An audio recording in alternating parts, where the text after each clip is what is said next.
Hello everyone, this is CJNovo992 and today we're back from the brand new video, and today's a bit of a special day, you know what I mean? Didn't overlook the next 24 hours of football because me and thee have seen a lot, you know what I mean? There's been some incredible highs, some devastating lows in this weird and wonderful journey following this wonderful football club. We've almost seen it all, or at least we thought we had, until what's going to happen over the next 24 hours as we've been handed a first that doesn't come very often to me and thee. Now granted, as we are Rangers fans, that first isn't exactly what we wanted. It's almost like the summer rebuild we were actual promised, but we have been given a first as Rangers will play for the first time that we're going to be discussing right here on the channel a home game in the SPFL, not at Ibrox. Nah, it's going to be played at Hampden, or as it's going to be crowned officially right now, Hambrox.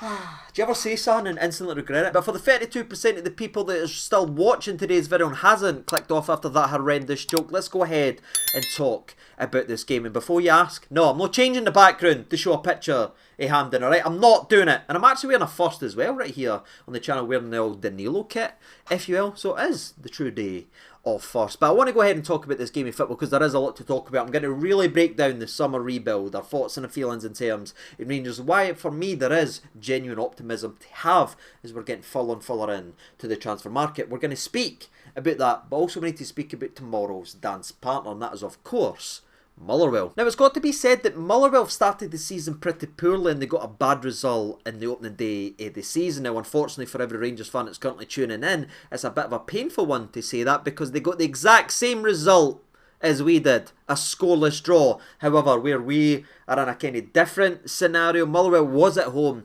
versus potential relegation favourite Ross County in a 0-0 draw in which they were overall poor in the game of football. You think of Ross County losing the likes of Simon Murray and Danda, two vital players for them. That was an opportunity for Motherwell to already create a gap at the start of the season from the likes of Ross County, but they just couldn't get out of the line and they were pretty poor on the day. And that's kind of followed them because people often forget that the likes of Motherwell not playing the League Cup group stages, you know what I mean? They've already played some games so far this season and they're probably fuller in terms of the match sharpness and match fitness and development, if you will, over the likes of the old firm. However, it's not really helped them too much as they've been pretty damn poor, as they only went ahead and beat two teams in 90 minutes of football, one of them being Edinburgh City and the other one being Clyde. They did also go to penalty kicks with both Montrose and Partick Thistle, and the latter, Partick Thistle, ended up beating Motherwell on penalty kicks, and that sort of summarises how they're actually going. They are sort of struggling and limping from game to game already in the season, but honestly it's not much of a surprise when you're actually looking at what they lost in the summer. You know what I mean? They lost their captain in terms of Liam Kelly, he's now at us. They lost Mugabe, who people can say what they want, he obviously had some faults, but for me he kind of summarised what Motherwell was for a large period of time. Honest, big, strong, and go. Stuck in, left it all out in the old park, if you will. You know what I mean? He's no there anymore. And they lost what for me is their talisman in the middle. No, it's no Lennon Miller. Despite what the media and all that's trying to people say and people trying to twist it. Nah. Their talisman in the middle of the park was a guy by the name of Blair Spittle, who left their football club, just like Liam Kelly, for free, except Blair Spittle went to Hearts. That's a spine that's ripped right out this Motherwell squad, so doesn't it really surprise me that they are struggling at the start of the season, despite some good additions like the big Aussie forward who's actually called a big Greek. I think a commentator accidentally called him, so it's became a bit of a meme. But also they brought in the likes of Liam Gordon from St Johnstone, a good centre half, and I think he's going to be an annoyance tomorrow, as again I'm expecting a lot of parking the bus. So there is a couple good additions, but you consider what they've lost, and for once, ladies and gentlemen, we're speaking about the days of first coming in the next 24 hours. We are finally playing a squad.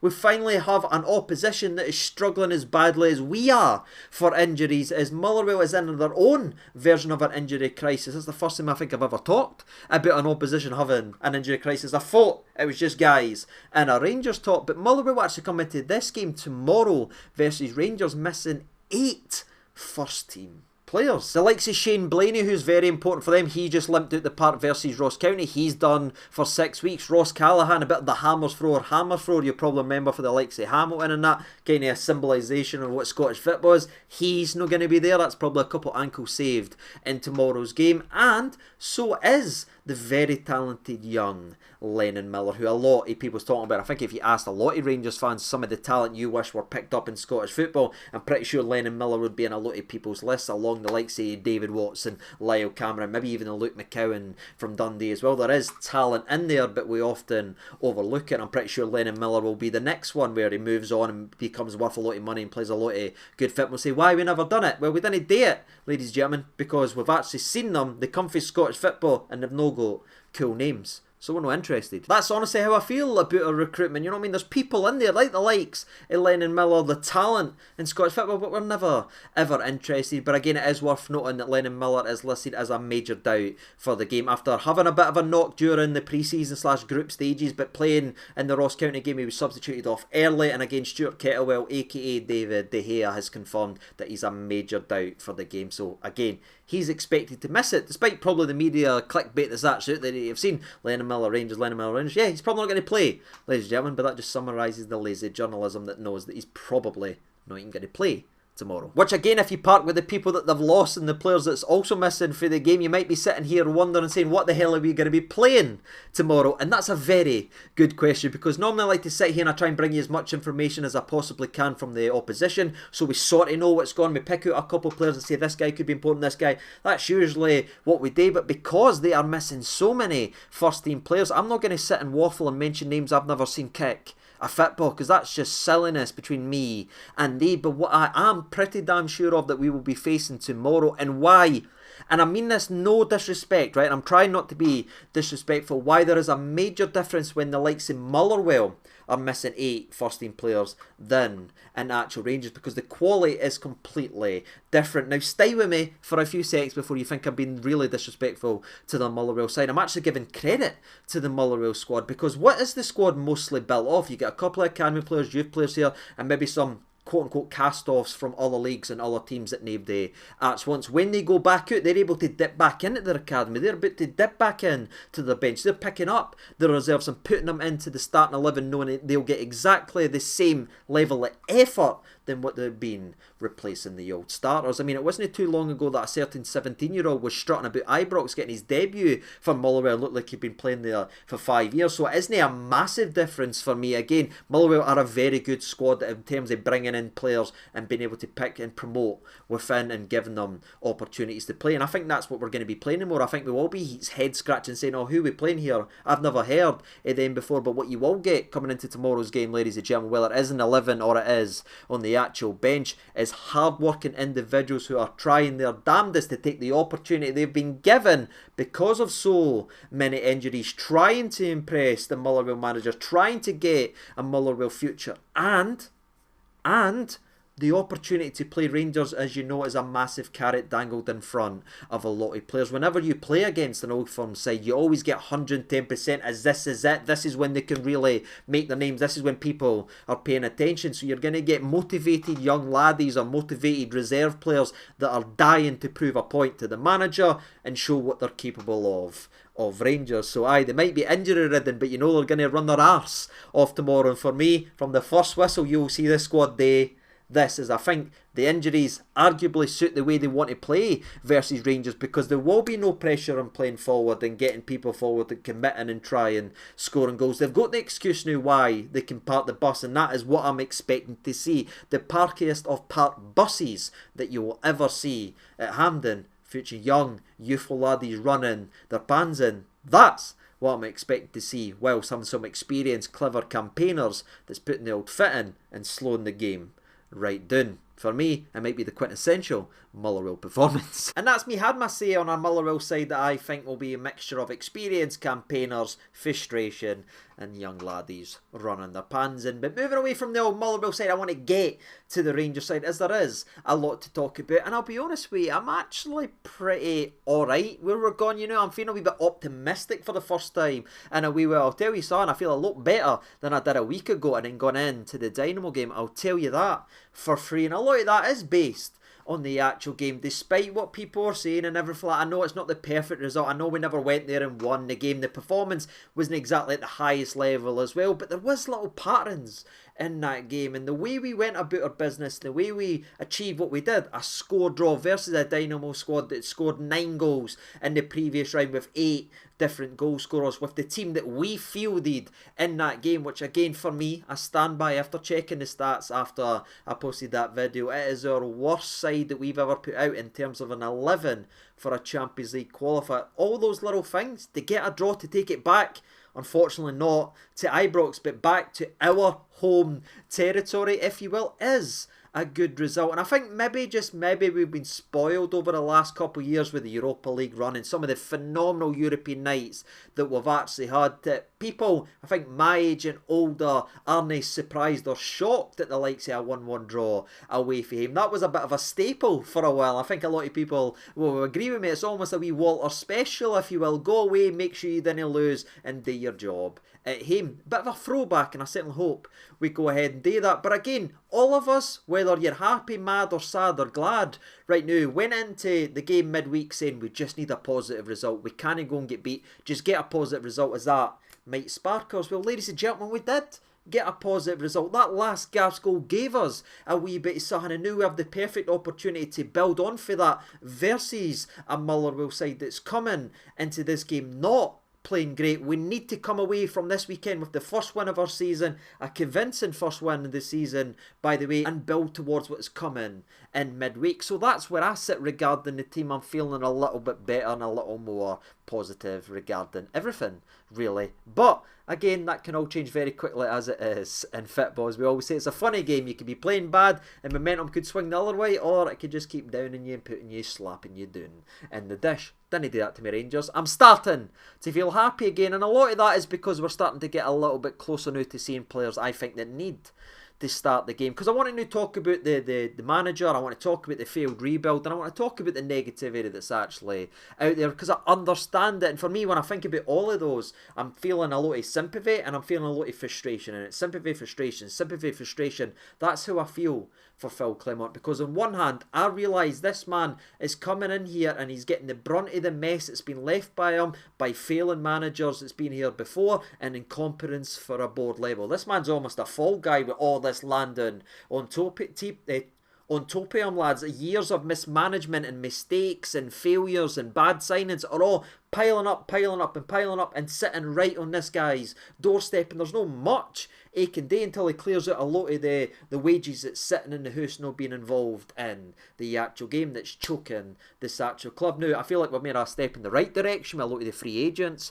We'll let go Sam Lammers and Goldson for the values we got from, especially making our money back on Lammers. I don't know how we've done that. And also the wages. That is a massive step in the right direction. But there's also been stumbling blocks as well. The Cantwell situation, who's been pictured training with the team today. Apparently we didn't want to play, now he does. I don't know what's going on with that. You've got the Hadji situation where we as the fans want to see him play. By all accounts, he looks like he wants to play, but Clement doesn't want to play him, and he said this week that he will be moving on this summer. And I think, as frustrating as that is for us, he's trying to identify the players that maybe didn't suit his style and can he bring in what he wants to bring, that can then bring in a revenue for his football club, free up some wages so he can then go and get what he wants. And what he wants for me is quite clearly a centre mid. And I think back to something that brought a lot of frustrations last week after the game versus Hearts. Everyone jumped down Clement's throat because he says we're missing Lundstrom in that game, and everyone went absolutely mental. Oh my god, what's he just said? Lunny, he's having his Gareth Southgate, Calvin Phillips moment. But I never got involved in any of that hysteria, because to me, the way I heard them talking, understood what he was trying to say is, he's not missing John Lundstrom, he's missing a John Lundstrom type that's able to get into a game, control a game, dictate the tempo, slow it down when it needs to be slowed down, but then speed it up, that can grab a game by the scruff of the neck. And I know it'd be easy to say, oh well, Lunny was crap. Yeah, he was for parts of his Rangers crew, but he was also very good, and when he was on it, that is what he was. When we were on that win and run, he was orchestrating everything, and we do not have that in our team. And I imagine that's what Clement's been badly wanting. I mean, you hear him in every press conference. If you listen, that is what he's wanting that player. Barron's great, loads of energy, he's going to be learning, he's a young laddie. Demand is a bit more of a skillful centre mid. Raskin's maybe a wee bit in between the both of them, but he's no got the leadership and experience in the middle of the park that he feels like his team needs to get the best out of the style and formation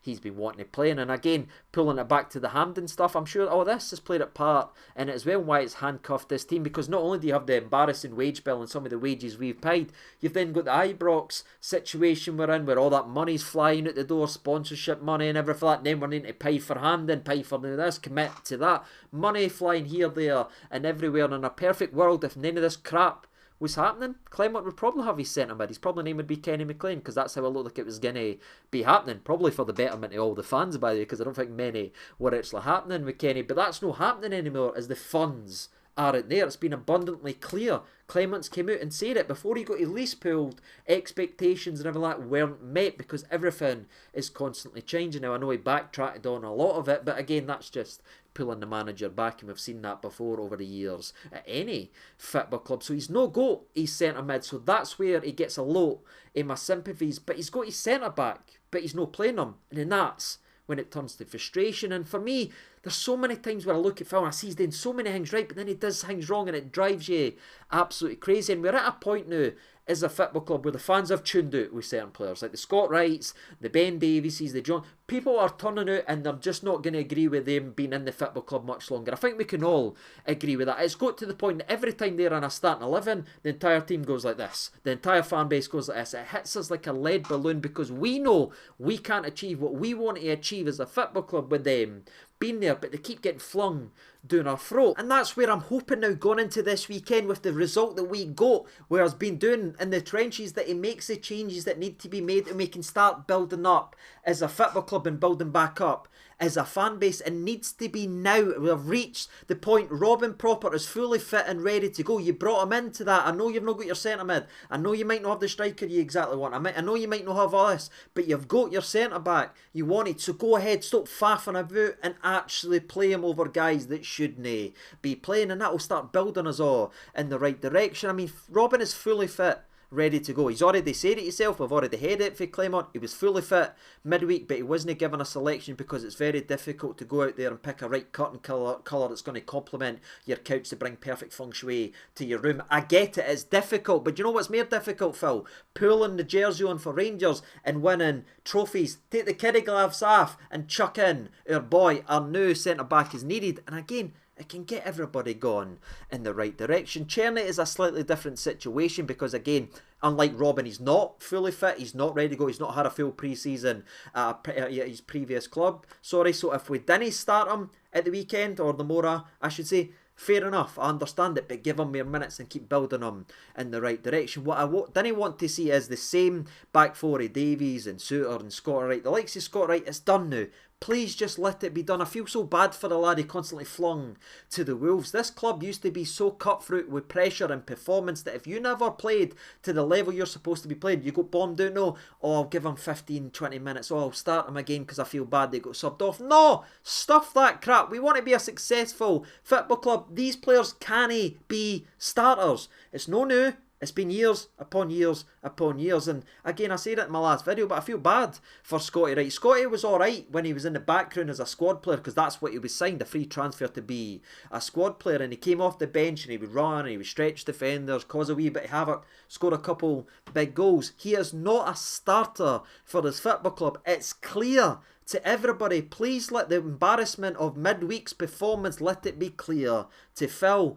Stop the negativity. Stop going with the players that people have gave up on long time ago, rightly so, may I add, and just move us in the right direction. And that's what I'm hoping for this weekend. I want it to be cooking. I want us to be building. I'm alright with Ross McCausland starting this game, then Czerny coming on, but just can't keep making the same mistakes and hurting ourselves, in my opinion, because it just piles negativity and it just takes the air out the room and adds toxicity to the atmosphere at the stadiums, because we all know certain individuals aren't good enough, whether it was a rebuild or no. There's other players that can get rotated in now. There's other players that can be given opportunities. The excuses of not being able to sign 25 players is irrelevant. There's others there that are performing better when they come off the bench So maybe just start him. And that's how I feel. It's a perfect opportunity to inject the new blood into the squad. Maybe even play Jefte at lefty, I should say there. But maybe just play him in there again and just give the fans something new to get behind and add an injection to this fan base. And that's what I really want to see. I'd love to see Robin and Leon, but I'm probably not going to see that because Leon doesn't often play in 2 games in a week just because of his injury history. But again, that'd be something I could get behind going forward, ladies and gentlemen, and that's just how I feel. Complete sympathies for the mess that he's walked into, he's having to deal with in certain positions. He's no goat, he's centre mid. Some of them said no, Lillian's priced us out and we can't afford it now because of what's all the mess we're going in. We're waiting on others going out. But at the same time, ladies and gentlemen, there's other positions there that is glaring weaknesses in our team, with guys just asking and waiting to play. Play them, Phil, and let's get this up and going. Freshness is there in terms of Sterling as well, and that will bring the biggest question, because remember at one point this season it looked like Sterling was out and out number 1 before he picked up a knock, and that gave Tavernier the opportunity to start versus Birmingham. Well, Sterling's back now. Does he go with his original plan? Because again, it looked like Tav was gone and Sterling was staying. Or, ladies and gentlemen, are we going to see Tav be the right back throughout this season, which I feel like we may see now, whether he's digging his heels in and no going, or they've seen how fragile, again, Sterling's been in terms of injuries, and sometimes it's better the devil you know than the devil you don't. If Tavernier did go, and with the Sterling situation being injured every couple weeks, couple months, who do we play there? I don't know on that one, because Adam Devine's apparently on his way out there as well. So it does leave an interesting situation that I feel like it's not going to make anybody too happy that's watching today's video. But I think Tav will be the starting right back and Sterling will be there to either play at the right on occasion or play in the middle of the park. Now, does he start tomorrow? It'd be a big call for Clement. I would love to see Barron and him just battling the midfield with Demande just ahead of him. But again, do you risk your only other right back there on the way that's coming with what's coming midweek? I'm not sure on that one. It's going to be interesting. But there is decisions there. There is freshness there. That's what I'm trying to say. It's not all doom and gloom where we're stuck with the same crap all the time. There's options. We just need to take them. But that's it, ladies and gentlemen, boys and girls. And you know what? I'm actually pretty looking forward to this game tomorrow. I really am. I'm looking forward to seeing some football. I think if we can get the first goal, it's obviously important in every game. That's the old advantage. But the second goal is the thing that's key for me, because what somebody doesn't talk about in this league, what should be, there's not one team in this country besides Celtic that cares that they go 1-0 down. There isn't, because 90% of their game plans is parking the bus, and if they can go 1-0 down and hold it to 75, 80 minutes, then pile people forward in the last 10 minutes when the crowd's nervy, they've got success. So it's actually the second goal that are absolutely vital in this game, and I feel like if we can get it versus the experienced campaigners in Motherwell and everything like the hammer throwers, if you actually will, if we can go ahead and get that, this might turn into an absolute delightful afternoon, and that's what I'm going to try to predict. I'm going to try to manifest it. Rangers 4, Motherwell 0. Dessers, do your hang. That's my thoughts and opinions on the game headed tomorrow. That's my thoughts and opinions on Motherwell and where we are as a club and the recruitment and us being stuck waiting for outs to go ins. It's unfortunate, it's crap, it's unfair, but it's the mistakes we've made year upon year finally catching up with us, and we're stuck until more movement is gone. The only thing I do hope is when certain players do leave this football club, the likes of the Cantwells and the Hadjis and all that, that it will free up some wages to then give Clement what he wants, and that is clearly a centre midfielder that's able to dictate. It's going to be very interesting. Love to know your opinions on who you feel like that might actually be. But until next time, until tomorrow, actually, ladies and gentlemen, I've been CJ92. Thank you so much for watching. Let me know your predictions down there in the comment section below. And as always, bye.